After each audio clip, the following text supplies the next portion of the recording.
வணக்கம், welcome back to my channel. இன்றைக்கி நாம் தண்டு கீரை பொரியல் எப்படி செய்கிறதுன்னு பார்க்க போகிறோம். இந்த கீரை சீசனில் உள்ள ஒரு கீரை, நிறைய ஹெல்த் பெனிஃபிட்ஸ் இருக்கக்கூடிய ஒரு கீரை.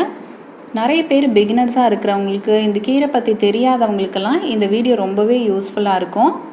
இந்த தண்டு கீரையில் அயன், ஃபாஸ்பரஸ், கால்சியம்னு நம்ம உடம்புக்கு தேவையான எல்லா விதமான நியூட்ரியன்ஸுமே நமக்கு கிடைக்குது. வாரத்தில் 2 வாட்டியோ இல்லை 3 வாட்டியோ நம்ம தாராளமாக இதை சாப்பிட்லாம். வளர்கிற குழந்தைங்கள்லேருந்து பெரியவங்க வரைக்கும் எல்லாருமே இந்த கீரையை சாப்பிட்லாம். ப்ரெக்னெண்ட்டாக இருக்கிறவங்களுக்கு அயன் அதிகமாக தேவைப்படும். அவங்கெல்லாம் வாரத்தில் ஒரு ட்வைஸாவது எடுத்துக்கோங்க. ப்ரெக்னென்ட் ஆகாமல் இருக்கிறவங்களுக்கு கூட இது நம்ம உடம்புல இருக்கிற டாக்ஸின் எல்லாமே வெளியில் தள்ளி நம்ம ப்ரெக்னென்ட் ஆகக்கூடிய அளவுக்கு நம்ம உடம்பை தயார் பண்ணக்கூடிய கீரை இது.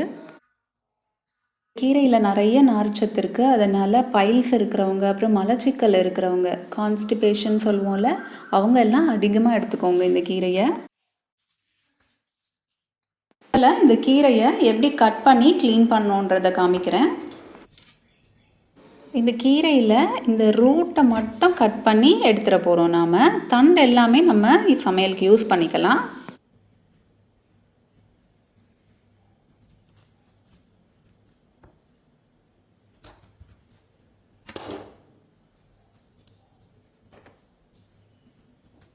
ஒரு சில தண்டு பார்த்திங்கன்னா ரொம்ப ஸ்ட்ராங்காக இருக்கும். முத்தலுன்னு நினச்சி நம்ம அதை ஒதுக்கிடுவோம். ஆனால் இந்த தண்டு கீரையில் பார்த்திங்கன்னா அப்படி தான் ஸ்ட்ராங்காக தான் இருக்கும். ஆனால் வேகிறச்ச நல்லா பர்ஃபெக்டாக வெந்துடும்.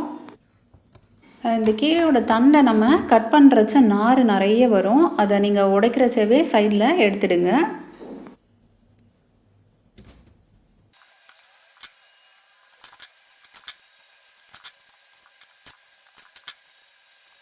கீரையை நல்லா 2-3 வாட்டி கழுவி எடுத்து வச்சுக்கோங்க. இந்த கீரையை க்ளீன் பண்ணுறச்சவே தண்டு தனியாக, கீரை தனியாக எடுத்து வச்சுக்கிட்டோன்னா நம்ம கட் பண்ணுறதுக்கு ஈஸியாக இருக்கும். தண்டு எல்லாத்தையும் முதல்ல கட் பண்ணி எடுத்து வச்சுக்க போகிறேன் நான். இந்த தண்டை கட் பண்ணுறச்சவே பார்த்திங்கன்னா நார் வந்துகிட்டே இருக்குது. அது அப்படியே எடுத்துடணும் நம்ம.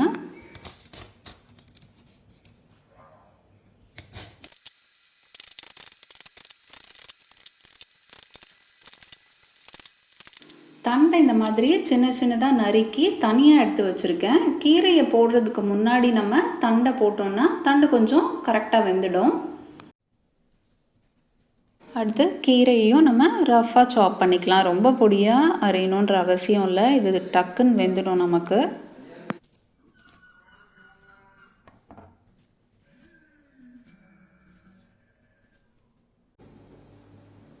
பேனில் 1 டேபிள் ஸ்பூன் எண்ணெய் ஊற்றிக்கிறேன். எண்ணெய் சூடான உடனே கொஞ்சமாக கடுகு பொரிஞ்சதும் கொஞ்சமாக உளுத்தம்பருப்பு, 2 காஞ்ச மிளகாய் உடச்சி போட்டுக்கிறேன். 2 மீடியம் சைஸ் வெங்காயம் சின்ன சின்னதாக நறுக்கியிருக்கேன், அதையும் சேர்த்துக்கலாம். 4-5 பூண்டு பல் சேர்த்துக்கிறேன். வெங்காயத்தை கொஞ்சம் நேரத்துக்கு வதக்கிக்கலாம். பொன்னிறம் ஆகணுன்ற அவசியம் இல்லை. லைட்டாக கண்ணாடி மாதிரி ஆகும், அது வரைக்கும் வதக்கிக்கலாம்.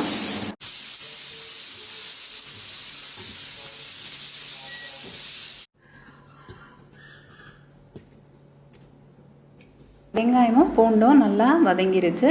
இப்போ கீரையை சேர்த்துடலாம்.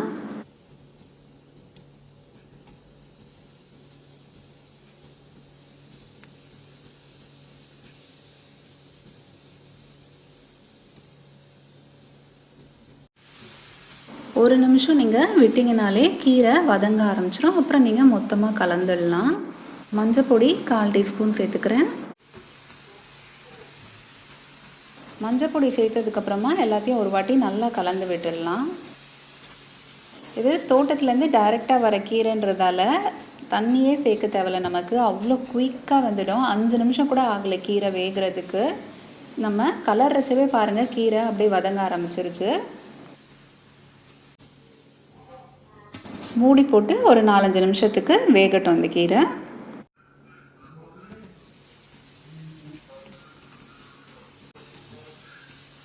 கீரையும் தண்டும் நல்லா வெந்துடுச்சு. ஒரே ஒரு தண்டு எடுத்து நசுக்கி காமிக்கிறேன் உங்களுக்கு. இந்த தண்டு எவ்வளோ பர்ஃபெக்டாக குக் ஆகிருக்கு பாருங்கள். இந்த கீரைக்கு தேவையான உப்பு சேர்த்துக்கோங்க. கீரைக்கு பொதுவாகவே நம்ம முதலே உப்பு சேர்த்துடக்கூடாது. அந்த டிஷ் நம்ம சமைச்சு முடிக்கிறச்ச கொஞ்ச நேரத்துக்கு முன்னாடி நம்ம உப்பு சேர்த்தா போதும். ஏன்னா அதோட நியூட்ரியன்ஸ் போயிடும் நம்ம முன்னாடியே சேர்க்குறச்ச. உப்பு சேர்த்துட்டு ஒரு வாட்டி நல்லா கிளறி விட்டுடலாம். ஃபைனலாக 1 டேபிள் ஸ்பூன் துருவின தேங்காய் சேர்த்துக்கிறேன் நான். விருப்பம் இருக்கிறவங்க சேர்த்துக்கலாம், இல்லைன்னா பரவாயில்ல. தேங்காயை சேர்த்துட்டு நல்லா ஒரு வாட்டி கலந்து விட்டுட்டு ஸ்விட்ச் ஆஃப் பண்ணிடணும். ரொம்ப நேரம் நம்ம வதக்கிட்டு இருக்கக்கூடாது. இந்த தண்டுக்கீரை பொரியல் சாப்பிட்றதுக்கு ரொம்பவே டேஸ்டியாக இருக்கும். நம்ம டயட்டில் கண்டிப்பாக சேர்த்துக்கக்கூடிய கீரை இது. இந்த வீடியோ உங்களுக்கு யூஸ்ஃபுல்லாக இருந்ததுன்னா லைக் பண்ணுங்கள். ஃப்ரெண்ட்ஸ், ஃபேமிலி எல்லார் கூடயும் கண்டிப்பாக ஷேர் பண்ணிக்கோங்க.